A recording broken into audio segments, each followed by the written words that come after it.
Eh ben, merci beaucoup, Fabrice. Parmi les quelques bonheurs de l'existence, il y a les philosophes qui parlent clair et juste. Donc, un très grand merci parce que vraiment, c'était un bonheur de vous entendre et j'accepte très volontiers, évidemment, cette proposition dans laquelle, pardonnez-moi, mais je vous embarque sans aucun scrupule et je pense que on va continuer notre collaboration avec l'espace éthique dans des conditions merveilleuses. Donc, merci beaucoup, Fabrice, et merci pour cet immense respect que vous témoignez à l'égard des personnes polyhandicapées et cette façon extrêmement subtile de nous mettre devant nos responsabilités. Donc maintenant, je vais donner la parole à Daniel Moise. Daniel Moise, nous nous connaissons depuis bien longtemps et c'est toujours un bonheur de travailler ensemble. Daniel Moise travaille à l'IRIS, qui est l'Institut de recherche interdisciplinaire sur les enjeux sociaux. Euh, elle a, j'ai un souvenir extraordinaire d'une intervention qu'elle a faite il y a 10 ans sur le regard des autres, le regard sur le polyhandicap. Et je pense que j'en ai assez dit parce que c'est elle que vous êtes venu écouter. Donc, Daniel, je ne sais pas si vous préférez parler. Voilà. Et je vous laisse, je suis désolée, mais ma présentation était peut-être un peu pauvre et donc je vous laisse la compléter.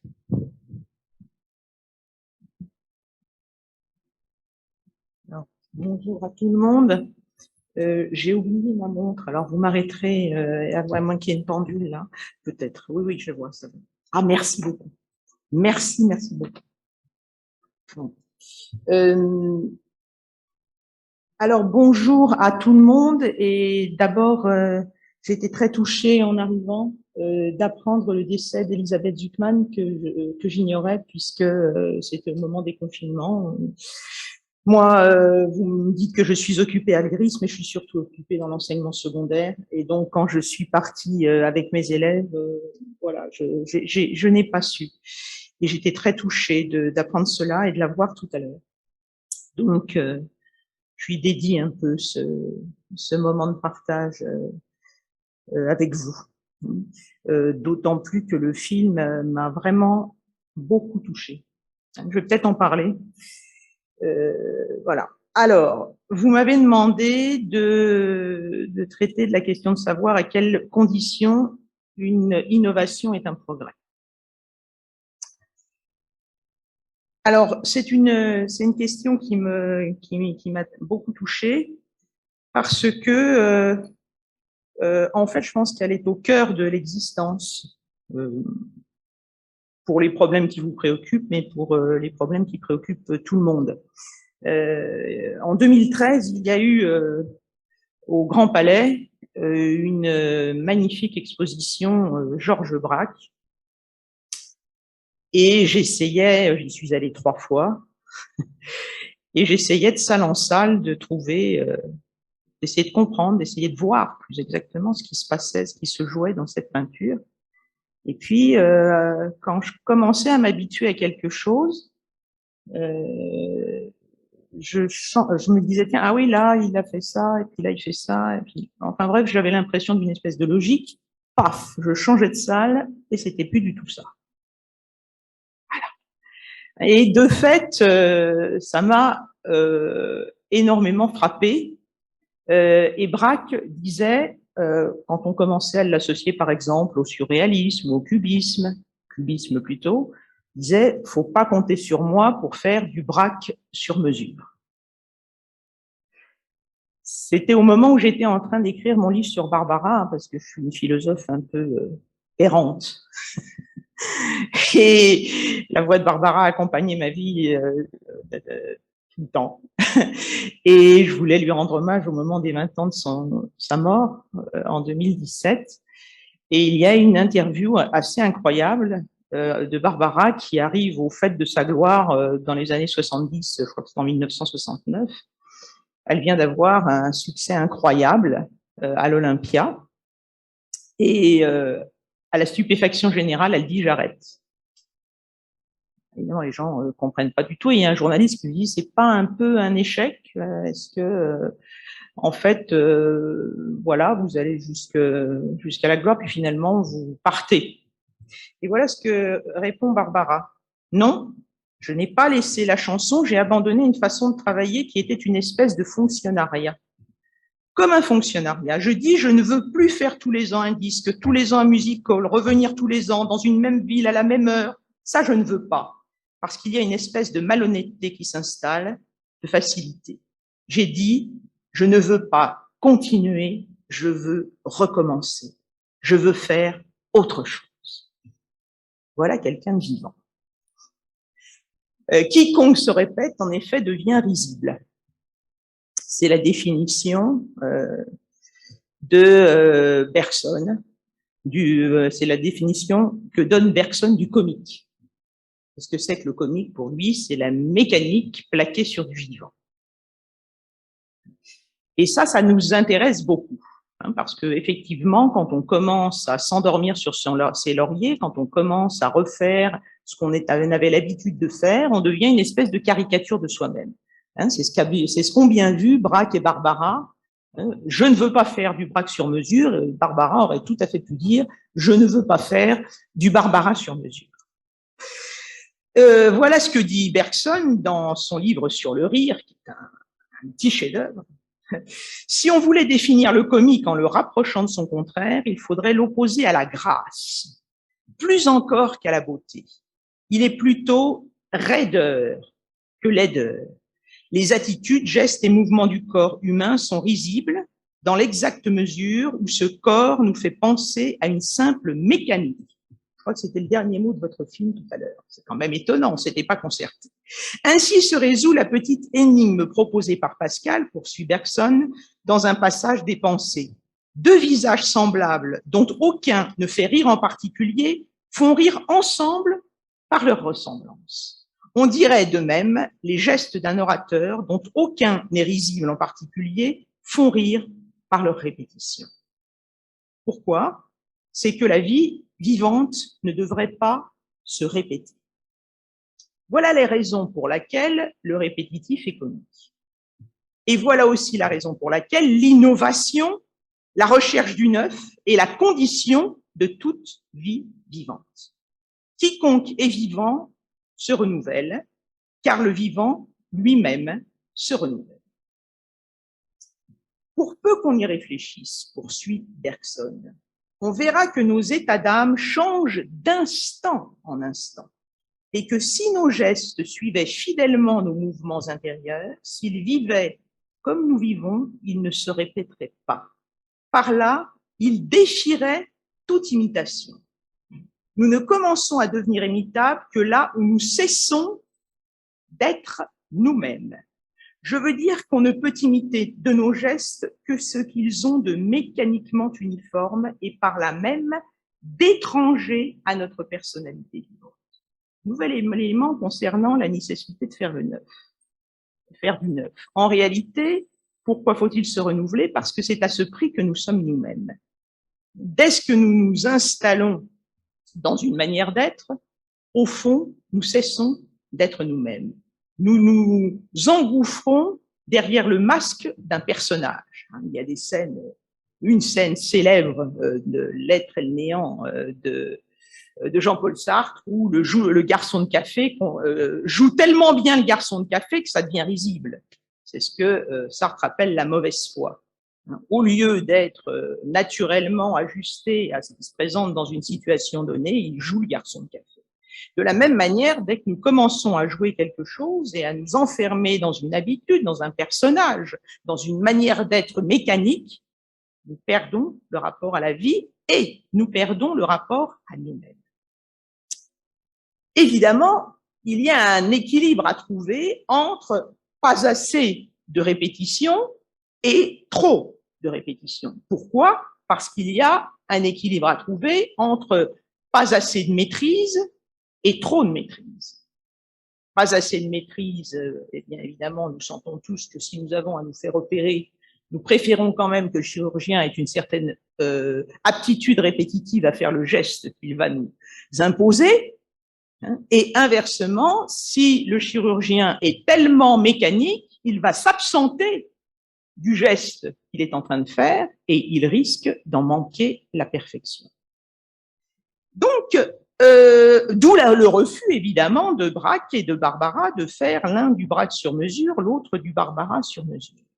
Matisse disait avec, ça nous paraît extrêmement étonnant et d'ailleurs très neuf en soi, c'est peut-être en soi déjà une innovation, Matisse disait, si tu peins trop bien de la main droite, commence à peindre avec la gauche.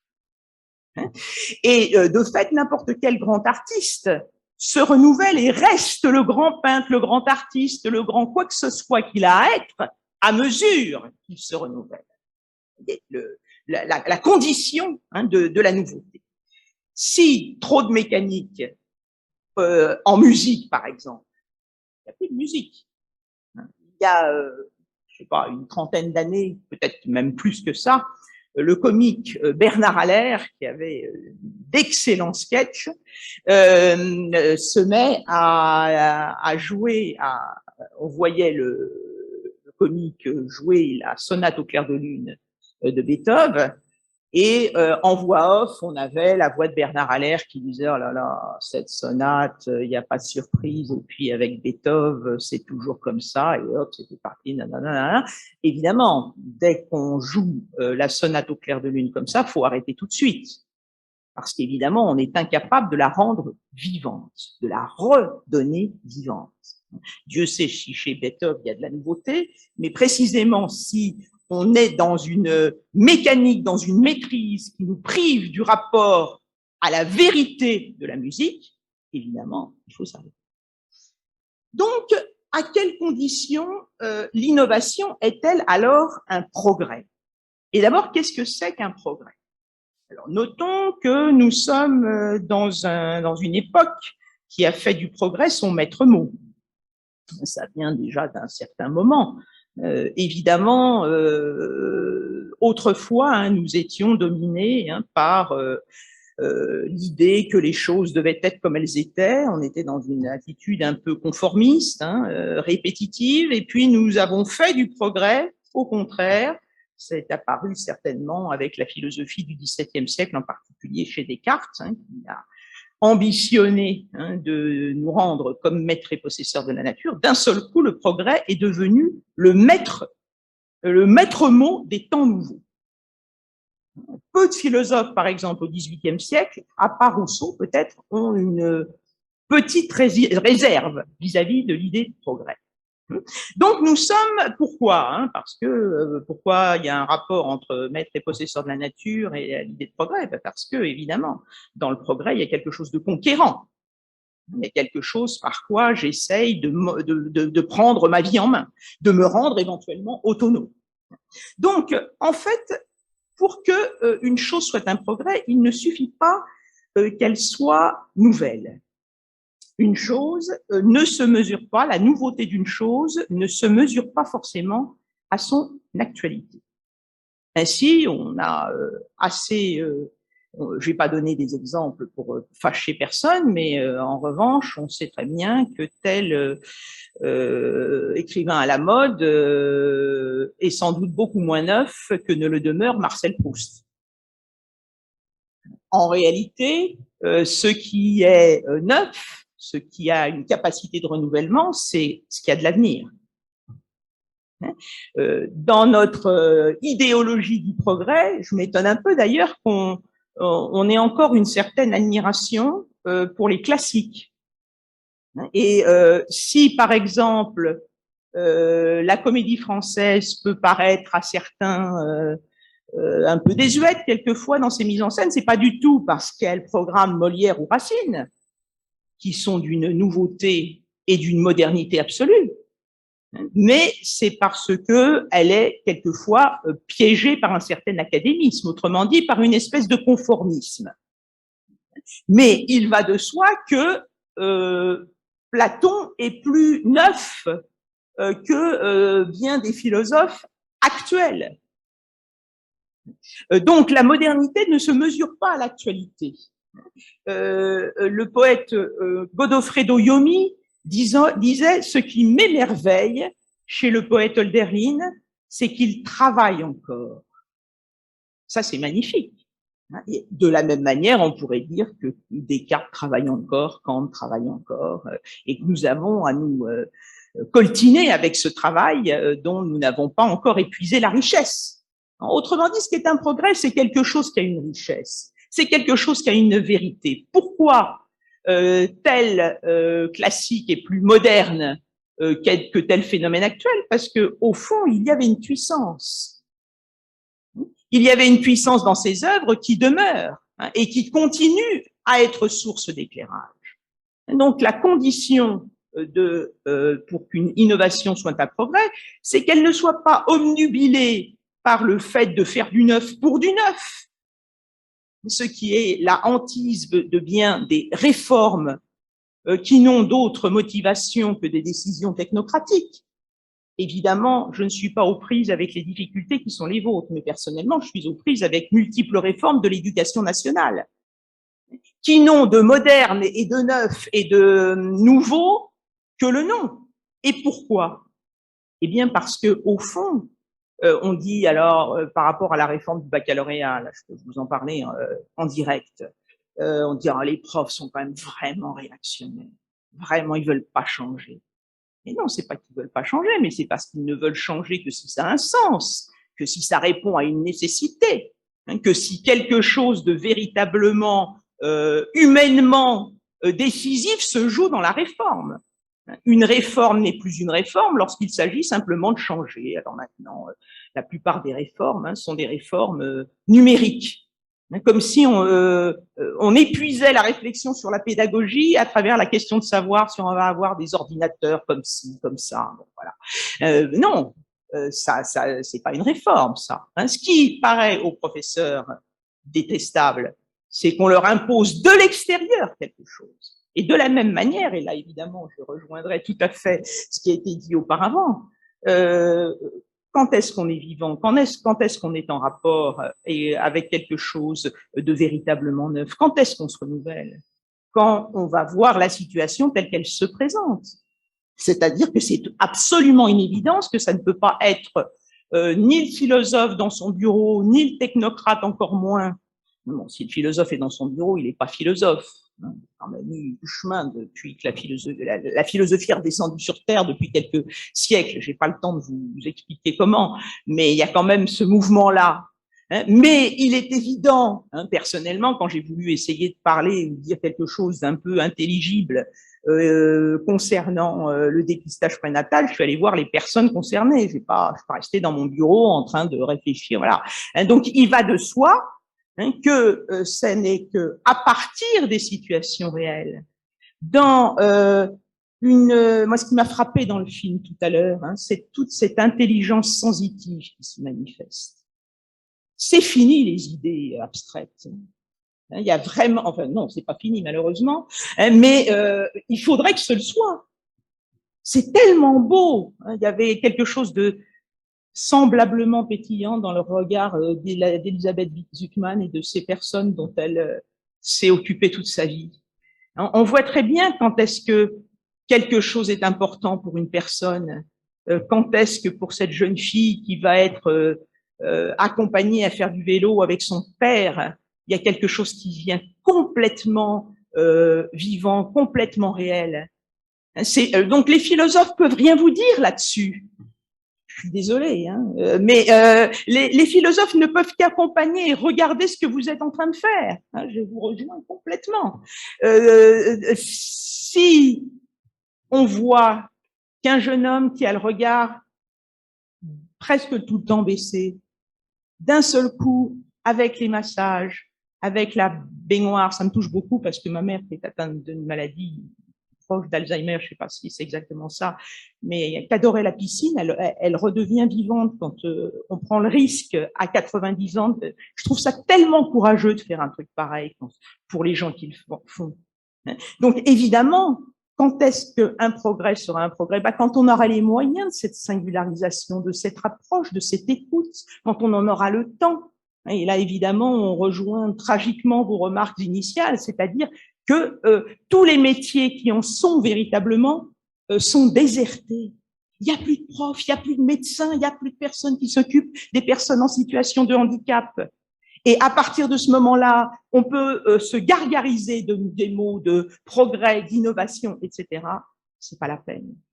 Il n'y a qu'une chose à faire, c'est d'essayer d'être au plus proche des situations concrètes, des manifestations de contentement ou de non-contentement des personnes qui sont concernées, pour voir comment leurs accompagnateurs ou leurs accompagnants peuvent ensemble marcher vers une autonomisation fragile, mais tellement émouvante et tellement humaine.